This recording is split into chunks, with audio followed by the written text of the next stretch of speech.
Bem-vindos a mais uma análise aprofundada. Hoje a gente vai olhar para um material bem interessante sobre o tabernáculo do Antigo Testamento. O título é O Tabernáculo, Cristo, Sacrifício e Salvação em 70 DC. Isso. Nossa ideia aqui é entender como essa fonte específica interpreta cada pedacinho daquela estrutura antiga, sabe? Como se tudo apontasse para Cristo.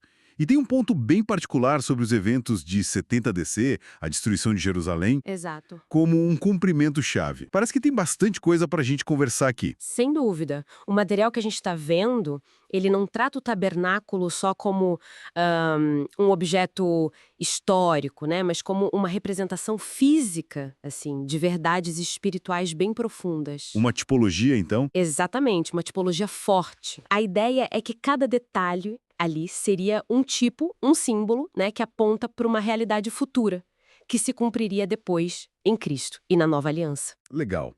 Então, vamos começar pelo lado de fora, o pátio. Ali a gente encontra o altar de bronze. Que conexão o texto faz?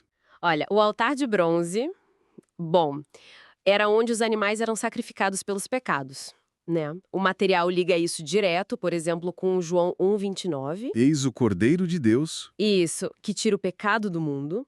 E também em Hebreus 9:26, que fala que Cristo veio para aniquilar o pecado pelo sacrifício de si mesmo.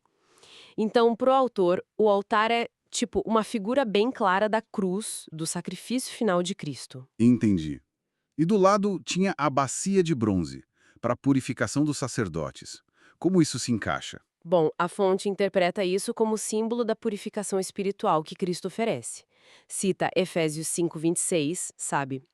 Falando da igreja sendo purificada pela lavagem de água pela palavra. Ah, não uma lavagem literal com água. Não, não. A simbologia, segundo o texto, é da limpeza que vem pela palavra, pela obra de Cristo. É mais espiritual mesmo. Entendido. Então, passando por esse acesso e purificação, a gente entra no lugar santo. Aqui fica bem interessante, né? O que a gente tem lá dentro? No lugar santo são 3 itens principais.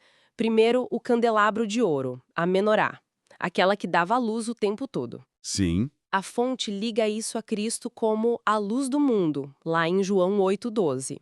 E, por consequência, é a igreja também como quem carrega essa luz que vem dele. faz sentido. O que mais? Depois tem a mesa dos pães da proposição.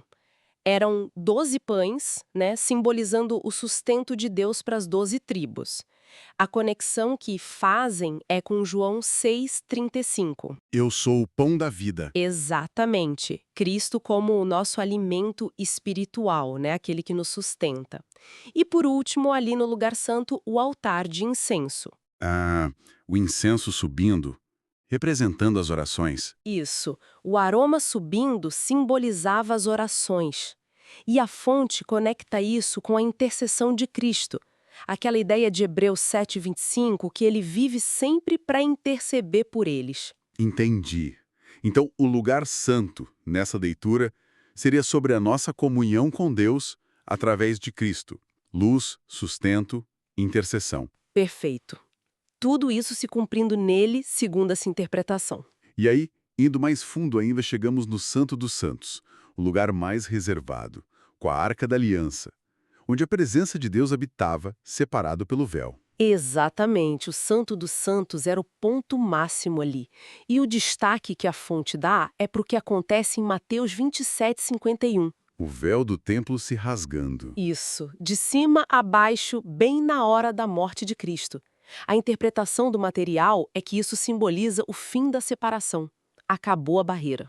Aquele acesso direto a Deus que Hebreus fala. Exato, aquele novo e vivo caminho, que é o próprio Cristo, como diz Hebreus 10. O material também fala do ritual do dia da expiação, né? Como isso entra na discussão? Sim, eles traçam um paralelo bem interessante. No dia da expiação, só o sumo sacerdote entrava no Santo dos Santos uma vez por ano com o sangue do sacrifício. Depois ele saía para confirmar para o povo que o perdão tinha sido aceito por Deus. Certo. A fonte compara isso com Cristo. Diz que ele entrou no Santo dos Santos celestial, como Hebreus 9:24 descreve, não com o sangue de bicho, mas com o próprio sacrifício dele, e associam isso à ascensão dele. E tem aquela parte de Hebreus fala de uma segunda aparição, Como a fonte interpreta isso?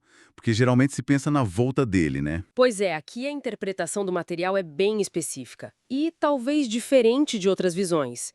Hebreus 9:28 fala que Cristo aparecerá segunda vez sem pecado aos que o esperam para a salvação. Sim. Em vez de ver isso como uma vinda futura, lá longe, o material interpreta essa segunda aparição como a manifestação de Cristo em juízo e salvação, só que nos eventos de 70 DC. Ah, na destruição do templo. Exatamente, com a destruição do templo e o fim da antiga aliança. Para essa fonte, aquele evento histórico selou a redenção para quem creu e aplicou o juízo que já estava anunciado. É uma leitura bem focada naquele momento histórico como cumprimento. Entendi. Essa conexão direta com 70 DC é um ponto bem distintivo dessa interpretação de Hebreus 9:28, então.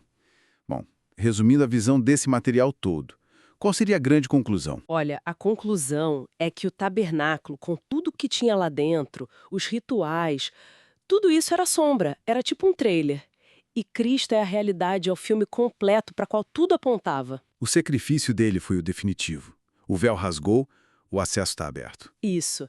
E por causa desse cumprimento total, que essa fonte vê como selado ali nos eventos de 70 DC, os crentes da Nova Aliança já vivem, digamos assim, metaforicamente, no Santo dos Santos. Ou seja, com acesso constante à presença de Deus. Exato.